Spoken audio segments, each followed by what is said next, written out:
What's going on, Guardians? It's Tizzle here. Today I will be showcasing the best loadout, in my opinion, for farming the K1 Revelation Lost Sector. The difference between this series of videos over my last series is I am now at 1330 light and showing off how to do these lost sectors quickly and efficiently for farming exotics. The first series was showing how to get clears on each character, specifically when you are under light. The type of strats you should utilize when you are under leveled if you are trying to get the new exotics.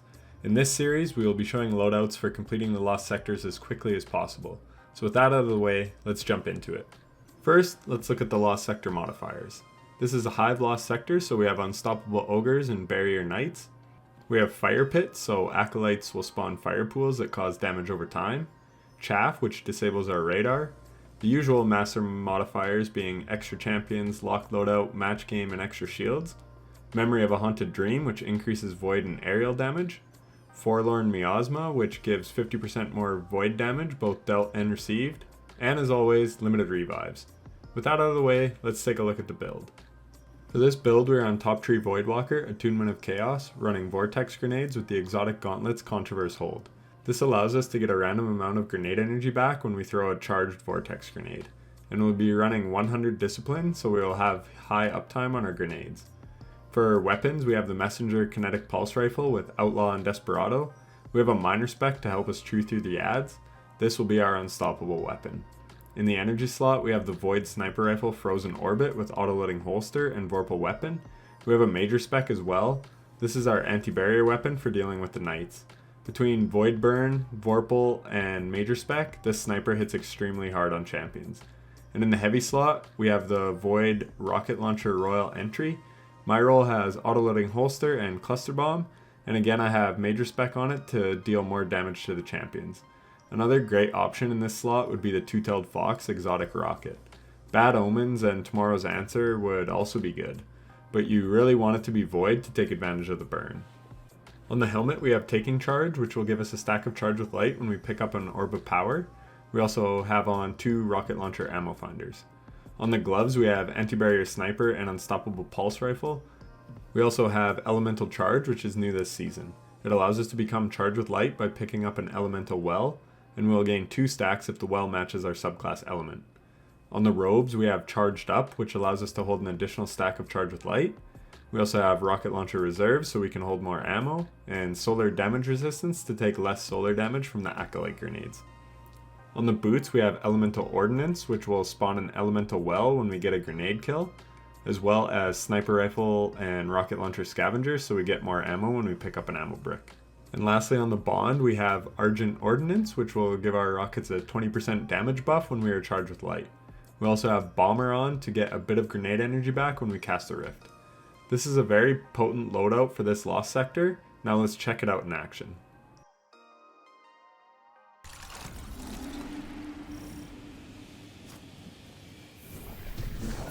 Right off the bat, I like to toss a grenade to take out as many ads as I can. I then want to get a headshot kill on an ad to proc Desperado and start mowing down the rest. You can see I made 1 Orb of Power and 1 Elemental Well from the grenade kill, and just like that we have 3 stacks of Charge with Light to buff our rockets. One thing I absolutely love about this loadout is both my sniper and my rocket have auto-loading holster. For some, this may not be a great perk, but I absolutely love it. I'm able to fire off a rocket, then break the shield and clean up the knight with the sniper, and then swap to my pulse and get ready to take on more ads. And then by the time I am in my next engagement with another champion, my weapons are ready to go again. I know that may not be doable for everyone, as I was totally blessed with RNG on these god rolls, but I just wanted to point out how effective autoloading holster is. If you have watched a lot of my videos and have a keen eye, you may notice how often my weapons are not loaded when I go to use them. That is because I crutch on this perk as well as reconstruction on my succession so much, so I'm just used to them always being loaded. When I mix it up and use other weapons, I'm not used to having to load them. A little tip for this part is to stay near this cover. You can toss a grenade to get some of the ads coming out, and this will open up the Shrieker. You want to take the Shrieker out as quickly as you can, and then move up and deal with the Knights and the rest of the ads.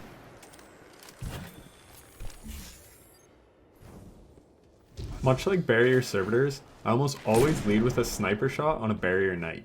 If you fire a rocket at them first, 9 times out of 10 they are going to roll out to avoid it. But if you shoot it with your sniper first, then wait for it to put up its shield, You can pop its shield to stun it, and fire off your rocket knowing full well it will hit. I really love this combo.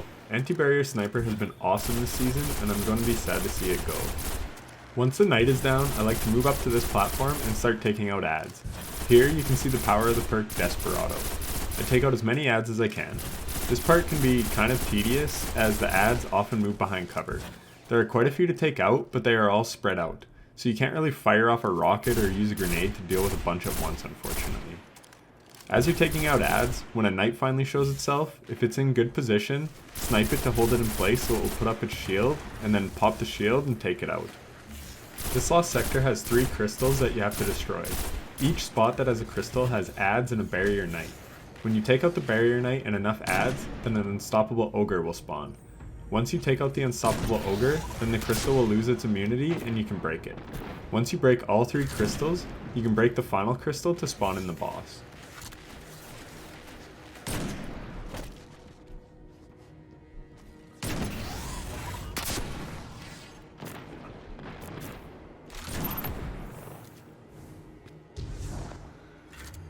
If you go up here to clear adds out like I did, be prepared to retreat. Once you take out enough adds, and the other adds come in from the doorway, that means an unstoppable ogre is about to spawn in, and with Void Burn being on, you do not want to get hit by its eye blast.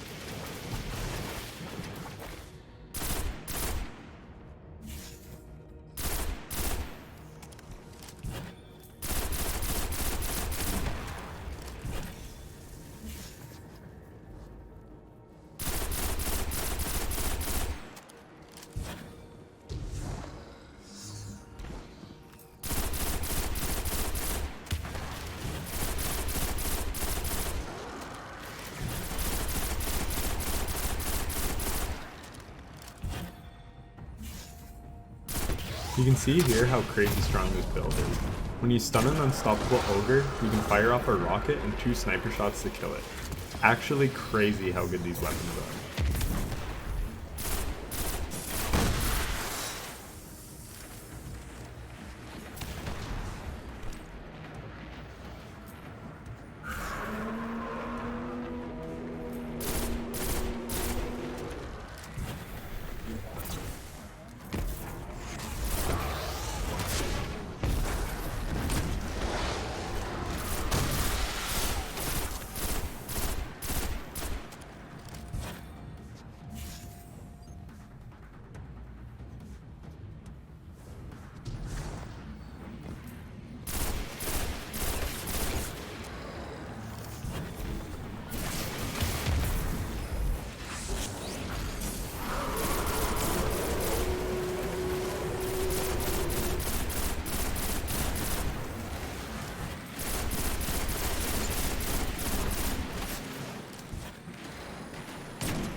Here again we can see how nice Elemental Charge is, allowing us to get 3 stacks of Charge with Light and get ready to have some high powered rockets for the boss.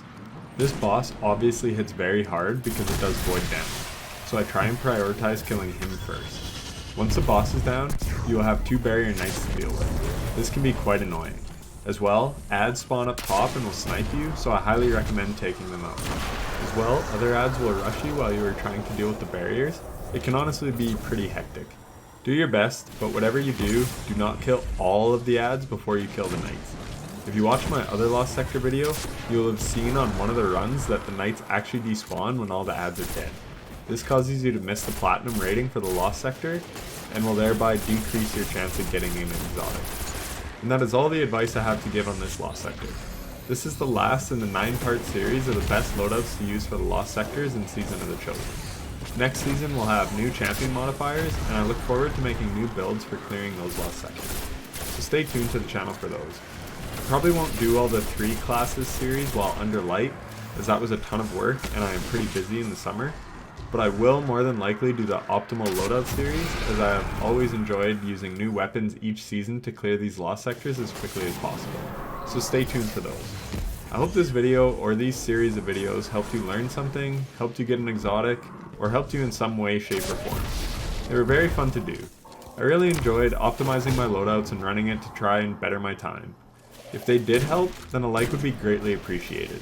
And if you want to see more build guides like this in the future, feel free to subscribe and hit the bell so you don't miss any future videos. And finally, if you made it all the way to the end, I just want to say thank you so much for watching. Happy exotic farming, and take care.